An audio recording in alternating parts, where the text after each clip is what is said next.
Did that excite you at all, or did you not No, pay any I attention don't pay to any them? attention to them. Good.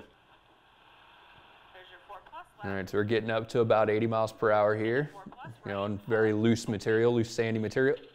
There it goes. Oh. So tell us maybe how that happened or what was going through your head while that happened. Well, so as I was coming into that corner, I've watched this clip a number of times and really tried to kind of break it down on my own. But as I was coming into that corner, there were a lot of deep ruts on the inside. And one of the things I was kind of experimenting with earlier in this rally were the cuts and the hooks, and it was a new note for me. So I was in the rut, and as I went to turn in, the front passenger side wheel kind of grabbed in that rut, and you know it just kind of hooked in on that tire and spun the car around as I was going around it, and you know really emphasized the rotation that I had in the car. And just took it and spun us right around on stage. Really thankful here that the car didn't roll. I was worried about the back tire also grabbing in something deep and then rolling the car as we went sideways. But thankfully, I believe I steered into it and brought the car all the way around, which was good. But then we're facing backwards on stage. It's never a good feeling. No, it was a very interesting experience, especially because I had just dealt with the stage prior to this. I had just dealt with my first pass on stage. And all I could think about in my mind was, okay, I just passed this guy. He let me by, thankfully, and was really kind about it. And I was like, okay, so he just did me a favor letting me by, and now I'm going to be, you know, he's going to come around this corner, and I'm going to be sitting there pointed right at him. So it was, it got the heart pumping for sure. And my main focus here was, all right, spin this thing back around and keep going. We're okay. We didn't roll. You know, we didn't bang up the car too bad. Now it's time to, you know, turn it around and keep going. But it was a very narrow road, so it was a challenge. Yeah, and being in a two-wheel drive car with a lot of like sandy silt and deep ruts around too, it makes it even more of a challenge to sort of back in and out of those, especially when you're stuck in between two different ruts. Thinking about more of a driving aspect, now with the video, it is kind of hard to see how quick you countersteered or how much countersteer you had in. Do you have any idea maybe what you did with the throttle too, since we don't have any like throttle telemetry with this video? Unfortunately, I don't remember exactly what my throttle position was, but you know that would be a great thing to have the foot cam so you could see exactly what I did. But so typically, like in a front-wheel drive vehicle, when you get in that much oversteer, you know, obviously looking where you want to go down the road, having that countersteer go in, but then also keeping a little bit of gas on, because that's going to put more of the weight in the rear, and it could actually help stabilize the rear just to get some better traction to pull you straight.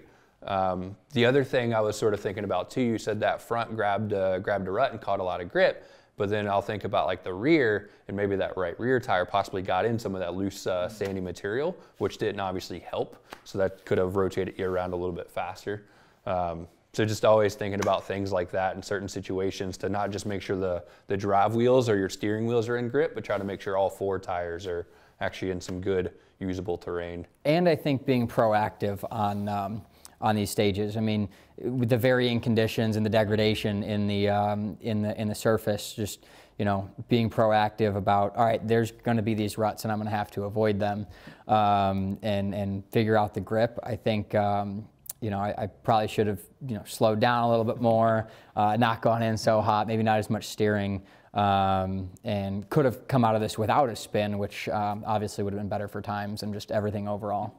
Yeah, but you know, for your third rally, it's going to happen. We often say you got to crack a few eggs to make an omelet, you know. So like, you know, you got away with it, no damage, no harm or anything. So you know. Now I know for next time. Yeah, absolutely. That's how you learn. You learn from mistakes. All right, so Alastair, you've come back and did some training. Now we know LSPR did have some slippery stages out there. So today we actually did some training in snow and ice. And just be patient, careful not flick on the wheel. There you go. Brake back here, just be gentle. Patient, still. Yeah, there you go.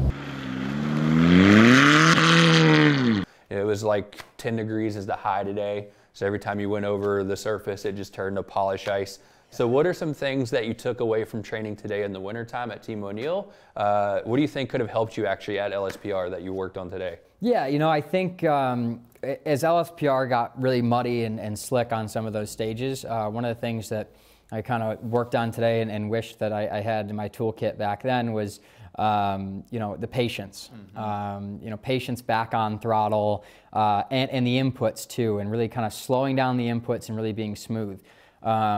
Especially in rally, you know, when your heart gets going and the adrenaline's pumping and you're out there, it can be really easy to just like smack down on the throttle or smack down on the brake, but to really slow down and just say, all right, what's going to be the best way to go through this corner? Where's the grip? How do I get there, and how do I maximize it to take as much speed as I can through the corner with also being safe and making it through the corner, not going off anywhere. So I think today we worked a lot on you know, just being smooth and smooth on the inputs and patient on the inputs as well, and I think that could have really helped me a lot with some of these stages. Yeah, as more of the grip goes away, you know, one of the things we talked about being just a lot lighter and then longer on inputs as well. That will go a long way the slicker the conditions get. And then also, you know, the other thing we chatted about is making sure that wheel's like centered before you finally release your brake, because you'll always get better driving a two-wheel drive vehicle with the wheels being straight, especially in a front-wheel drive vehicle.